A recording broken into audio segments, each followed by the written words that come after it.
자동차 콘텐츠로 밥 벌어먹고 살아야 되는 채널 카밥의 권혁재 PD입니다. 신형 산타페 미디어 시승 행사입니다.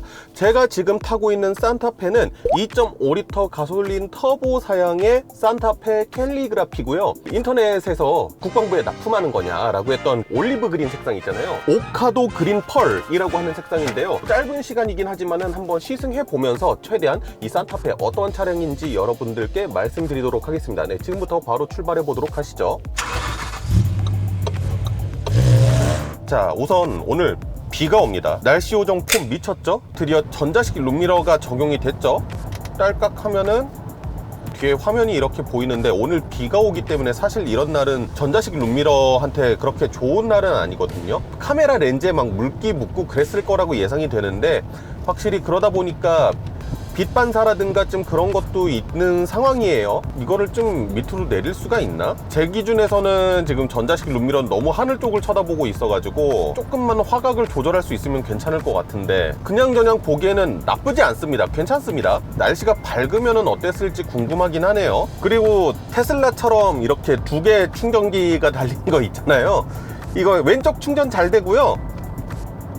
네, 오른쪽도 충전 잘 되네요. 확실히 기어 노브가 이쪽으로 옮겨져 가니까 이 중앙 부분의 활용도가 상당히 높아집니다. 이 아래쪽으로 좀 수납 공간이 있기 때문에 뭐 제가 자질구레한 짐 같은 것들은 여기다가 뒀고요. 인체 공학적인 설계 자체도 괜찮아서 이렇게 센터 콘솔 위에다가 팔을 내려놓고 주행을 한다거나 이랬을 때 되게 편안한 자세가 나오네요. 센터 콘솔 자체가 이 스마트폰 두 개를 충전하고도 좀 양옆으로 공간이 있잖아요. 상당히 넓은 편이에요. 운전석에 앉았을 때 생각보다 차 크기에 비해서 막 그렇게 광활하게 넓다라는 느낌은 아니거든요. 왜냐면 운전자가 앉아있는 이 공간 자체가 살짝 좁혀져 있기 때문에. 근데 그렇다고 해서 좁다라는 의미는 아니고요. 이 정도 공간 영위하고 뭐 이 정도 수납 공간 가지고 있고 하면은 적당히 되게 잘 분배한 공간인 것 같습니다. 보스 스피커가 이 차에 옵션으로 달려져 있거든요. 오디오 한번 들어볼까요?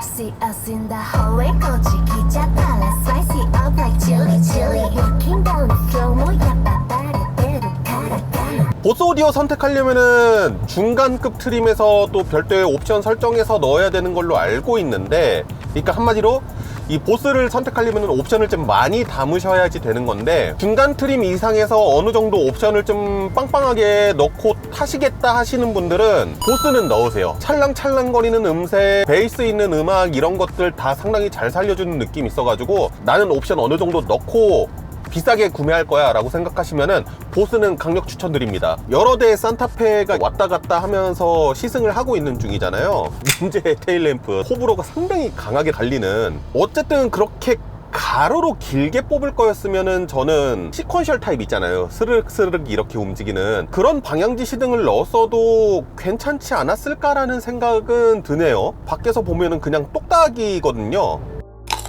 하이브리드 모델이 아직 인증이 좀 덜 된 부분들이 있죠. 우선은 가솔린 위주로 해서 판매를 먼저 시작을 했어요. 현행 산타페 같은 경우엔 디젤 파워트레인이 사라졌죠. 디젤 파워트레인은 얼마 전에 부분 변경 출시했던 소렌토에는 그대로 살아있기 때문에 지금 2급의 SUV를 파는 브랜드가요, QM6는 이제 투싼보다 작으니까 논외로 치고, 이코녹스도 마찬가지고요. 토레스 정도인데, 토레스는 단일 파워트레인이죠. 1.6 터보 가솔린, 바이퓨얼도 있긴 한데 그거는 논외로 치고요. 그러면은 이 중형 SUV 세그먼트에서 디젤 엔진을 선택할 수 있는 차는 소렌토밖에 없는 거죠. 자, 어쨌든 다시 산타페 얘기로 넘어와서 지금 여기 직렬 4기통에 2.5리터 가솔린 터보 엔진이 담겨져 있잖아요. 최고 출력이 281마력, 이게 5800rpm에서 나오고요. 최대 토크가 43kg 포스미터, 1700부터 4000rpm 사이에 나옵니다. 터보 엔진이기 때문에 최대 토크에 나오는 영역 자체는 좀 넓은 편이에요. 여기서 조금만 속도를 올려볼까요? 회전수를 싹 올려가지고 주행을 할 때는 아무래도 4기통 특유의 엔진 느낌이 전달이 되긴 하는데, 내가 유유자적 크루징 하거나 그럴 때는 엔진의 소음이라든가 이런 것들이 실내로 크게 유입이 되거나 그런 부분 없고, 그리고 노면 소음도 크게 들어오는 거 없고, 이 차량의 공기 저항 계수가 0.29cc잖아요. 사실 이렇게 각진 SUV들은 어디선가는 풍절음이 계속 들어오기 마련인데 풍절음도 안 들리거든요. 외부의 소음 차단이나 이런 것도 괜찮네요. 한번 인위적으로 RPM을 좀 높여볼까요? 여기에서 변속 속도가 얼마나 빠른지 확인해 보면은 업, 다운, 다운. 이 차량의 용도나 이런 것들을 생각을 했을 때에는 괜찮은 변속 속도나 이런 민첩성을 가졌다라고 말씀을 드릴 수 있을 것 같은데, 가족이 타는 다인승의 SUV 모델이기 때문에 파워트레인의 성능을 막 그렇게 쥐어 짜내거나 막 그렇지는 않아요. 스포츠 모드로 딱 전환을 해주면은 기어가 한 단 이렇게 바로 내려간 모습 볼 수 있고, 볼스터가 이렇게 몸을 조여주니까 금방이라도 치고 달려 나갈 수 있을 것 같은 느낌을 전달을 해주는데, 엔진의 리스폰스가 그만큼 빨라진다라는 말씀을 드릴 수 있을 것 같고, 스티어링 휠의 감도 같은 경우에는 스포츠 모드에서 살짝 무거운데 노멀 모드로 두면은 스티어링 휠의 감도 같은 경우에도 스포츠로 뒀을 때 아주 살짝, 아주 조금 더 무거워지는 게 느껴집니다. 이 차를 스포츠 모드로 놓고 달릴 일이 그렇게 많지는 않지 않을까라는 생각은 듭니다. 그냥 이 차는 노멀 모드에다가 놓고 이렇게 편하게 달리는 차가 맞지 않을까. 쏘고 다니시고 그러시는 거를 원하는 게 아니라고 하면은 이 차급에는 딱 맞는 파워트레인이 아닐까라는 생각은 해봅니다. 딱 적당하게 여유가 있고 적당하게 치고 나갈 수 있고 그런 파워트레인이에요.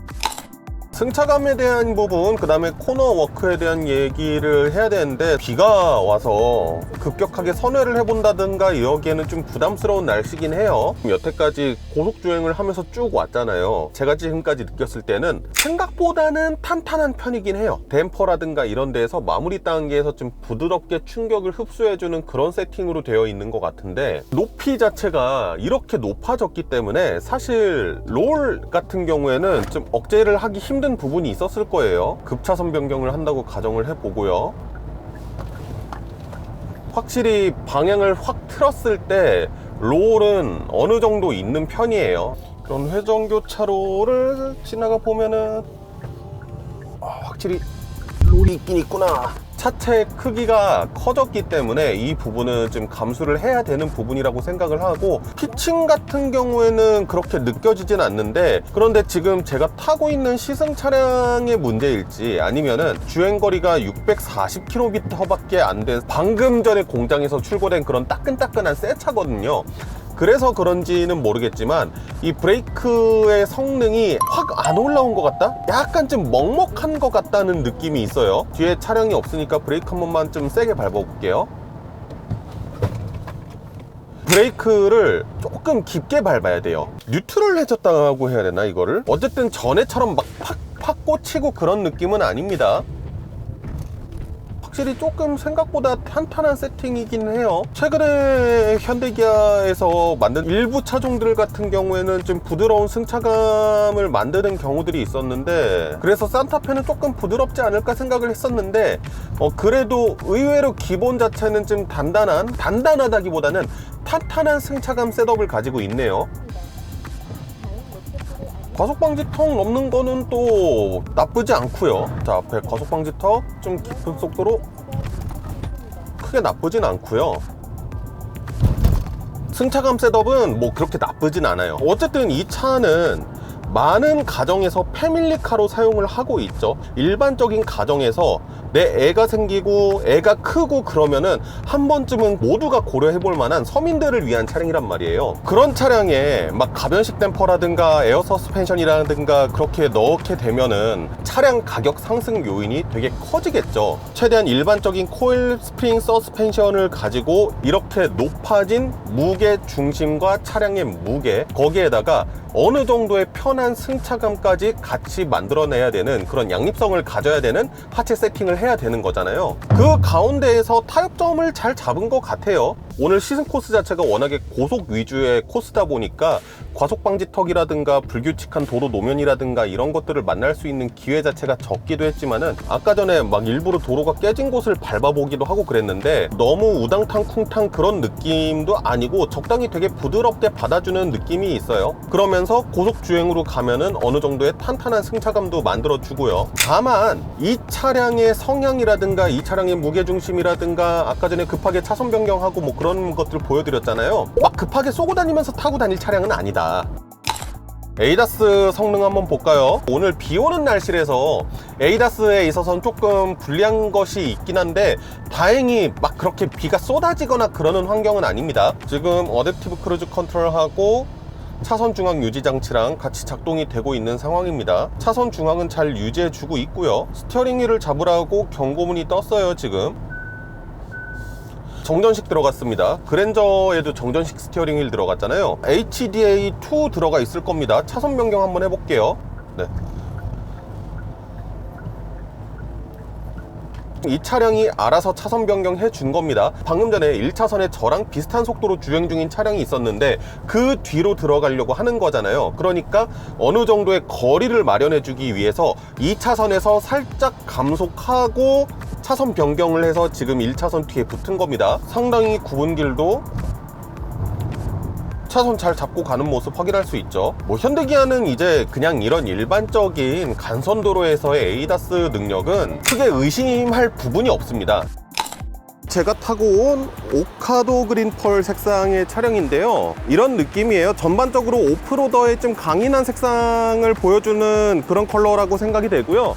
그 다음에 이 옆에 있는 색상이 마그네틱 그레이 메탈릭이라는 색상 같습니다. 우리나라 분들은 이런 무채색 계열을 많이 선호를 하시잖아요.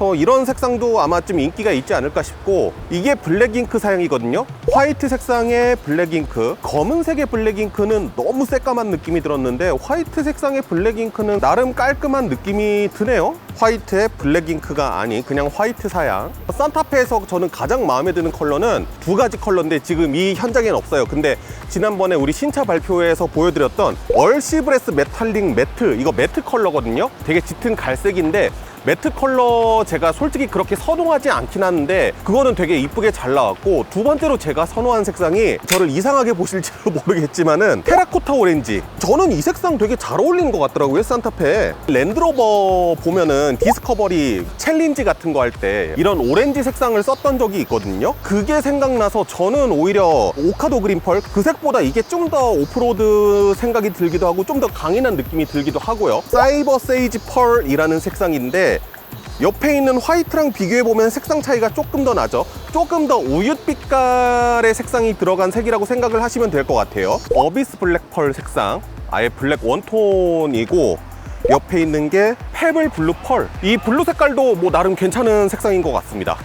인테리어 컬러를 보여드리자고 하면은, 제가 타고 온 차량이 색상이 라이트 베이지 투톤이었어요. 이런 색상이고요. 라이트 베이지 투톤. 이게 제가 그때 신차 발표회장에서 보여드렸던 우드 그레인 들어가는 브라운 컬러고, 이게 다른 분 시승차에서 제가 막 함부로 열어보기가 좀 그래서 블랙 원톤 컬러는 약간 이런 느낌입니다.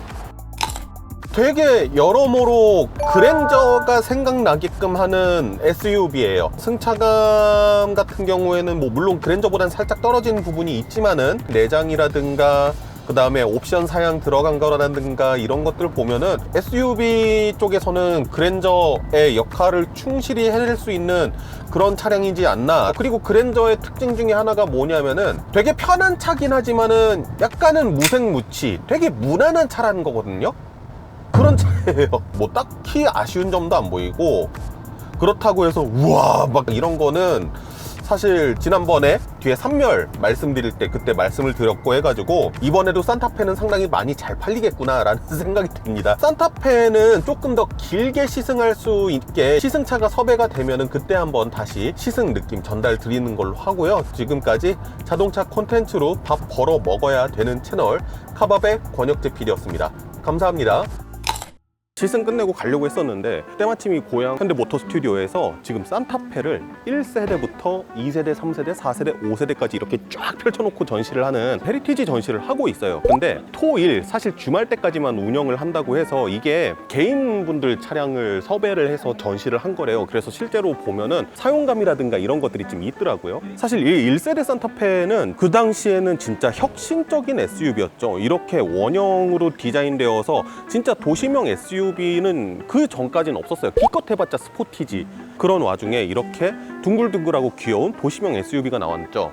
근데 가면 갈수록 이 산타페가 각져지고 있어. 처음에 완전 도시명이었는데 지금 5세대 오면은 진짜 무슨 오프로더 같은 디자인으로 재탄생했잖아요. 그런 변천사들을 이렇게 지켜보시는 것도 아마 나름의 되게 재미있는 모습이지 않을까 싶어서요. 5세대 산타페를 일일이 다 세워서 보는 거 여러분 쉽지 않거든요. 보시고 싶으시면은 이번 주말까지 꼭 고향 현대모터 스튜디오 찾아오시기 바랍니다.